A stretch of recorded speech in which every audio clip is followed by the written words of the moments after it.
seeing the experiment of how to find out the equivalent noise level using the sound level meter. So this is your sound level meter, and with the help of this you could calculate the equivalent noise level or even the current sound pressure level. Okay, so you see here it is the microphone which helps in determining the sound level at a particular place. So I'll start with the buttons present over here. Let's start with the power button. So we'll start with the power button. So when I had pressed this power button, you could see some readings over here. Of course, these are the readings of the sound pressure level, because you could see the units here written as decibels, right? So this is the sound pressure level which it is determining, and the unit is decibel. Then you could see the other options that are written over here, other things that are written over the screen. We'll go through it one by one. First is what is written is slow. You could see here slow written. So what is that slow? That is the response time. This reading is according to 1 second of interval. So that is why it shows slow. You can also change it to fast, wherein this reading it will calculate with the interval of 125 milliseconds. So how you can do that? You could see here fast and slow button. If I click on this, see, it has changed to fast. Now it is calculating or determining the reading within the interval of very minute, that is 125 milliseconds. So this is useful when you have peak fluctuations in the noise levels at a particular place. For finding out the sound pressure level at a given environment, mostly we take it as slow. Okay. Then you could see LP written over here. That LP is nothing but the current sound pressure level. But since we are supposed to find out the equivalent noise level, the difference between the sound pressure level and the equivalent noise level is the LP is determines the current sound pressure level at that particular time, whereas in the equivalent noise level we are supposed to give a particular reading time, and in that time it will find the square of the root mean square, average of the root mean square values. Okay, so that is the equivalent noise level.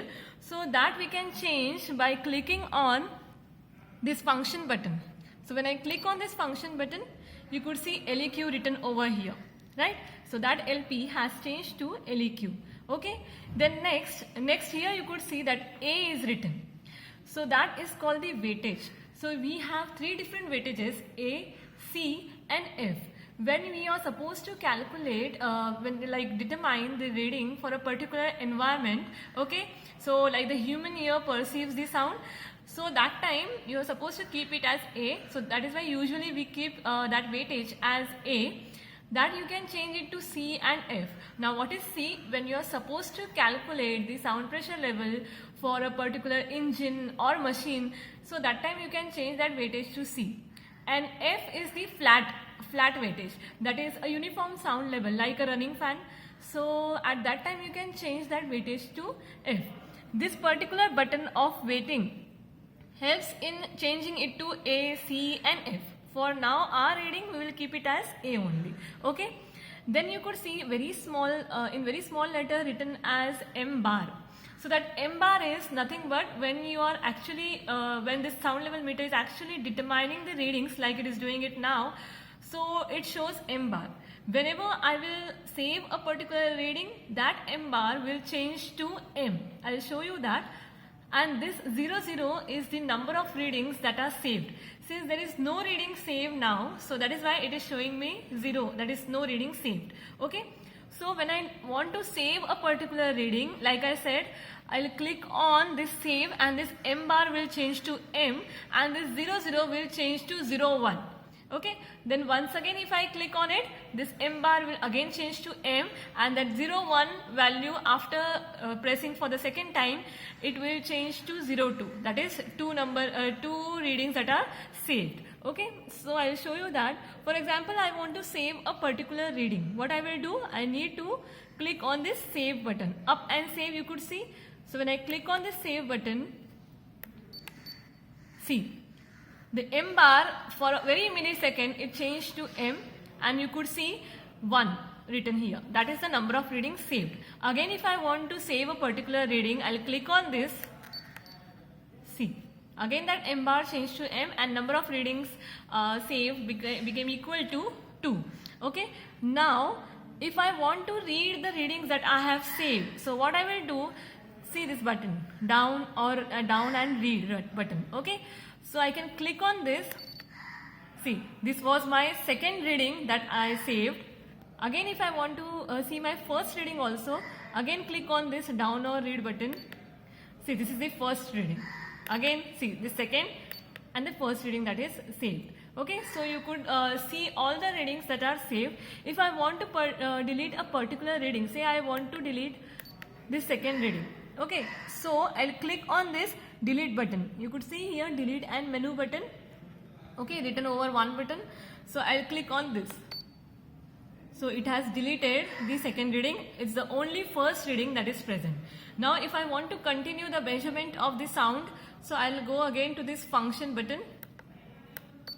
So it has started again, and this number of readings is 1 now because the second reading I have deleted, right? So that way you can save or delete any of the particular reading. Okay.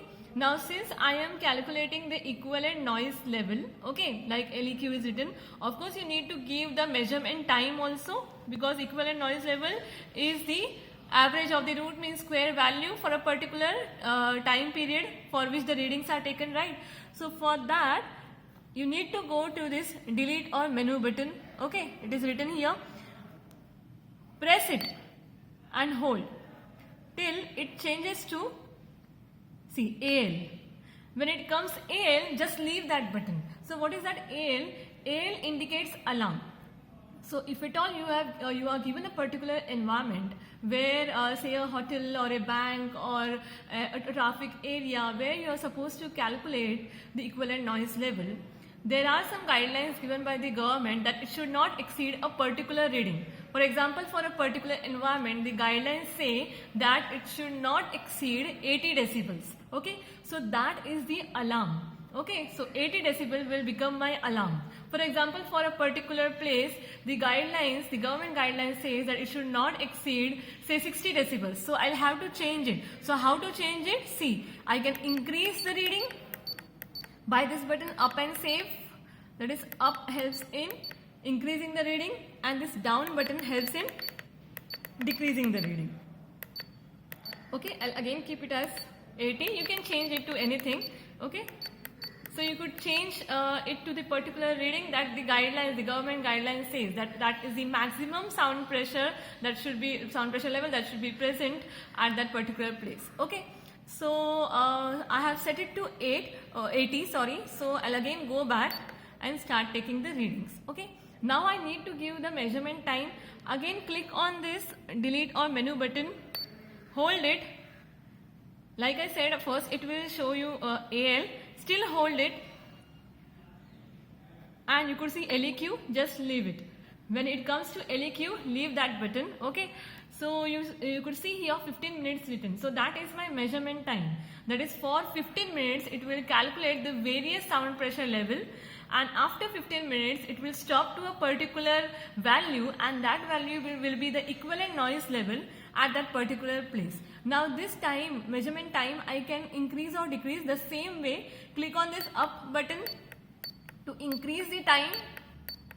See, so maximum actually I can increase it to 24 hours and minimum is 10 seconds. Okay, similarly the down button. Okay, so this way you can change the measurement time. For now I'll keep it as 1 minute. Okay, so I have kept it as 1 minute. Okay, then I'll again go to back, that is function button will get me back to the measurement stage. Then one more option is present. Again press this delete and menu button, hold it. First, as you know, it will show me AL, then it will show me LEQ. Okay, still I am not leaving that button, and now it is showing me auto. As it showed auto, I left that button, that is, I did not hold that button. Okay, so that auto shows 0 minute. So that is the time given for the device to get auto power off. I don't want my device to get auto power off, so that is why I have kept it 0 minute. If you want to automatically power off the device, you could set the reading anything, that is 1, 2, 5, 6, 7, 8, 9, Okay, so maximum is the 9 minute. Okay, I don't want the device to get auto power off, so I'll keep it as 0 minute only. Okay, so we'll go back.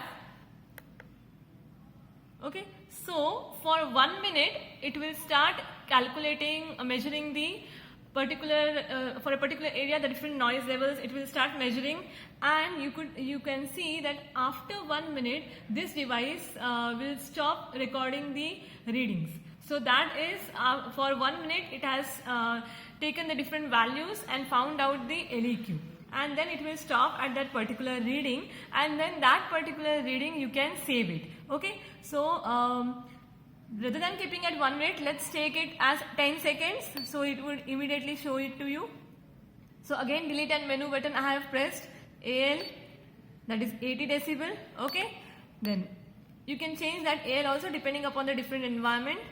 So after AL it is the LEQ. Okay, so I had kept it 1 minute, say I want to reduce it, say 10 seconds. Okay, then go back. Now let's see if after 10 seconds this reading gets stopped. Okay, so let's see that. So for 10 seconds it will measure the different sound pressure levels and give me the equivalent noise level. So the reading has stopped. So for a particular environment in which I am sitting, see the equivalent noise level is 118.9 because it is my noise which is very near to the sound level meter, and that is why it is showing me such high value. Okay, so I can save this reading. Click on this save button.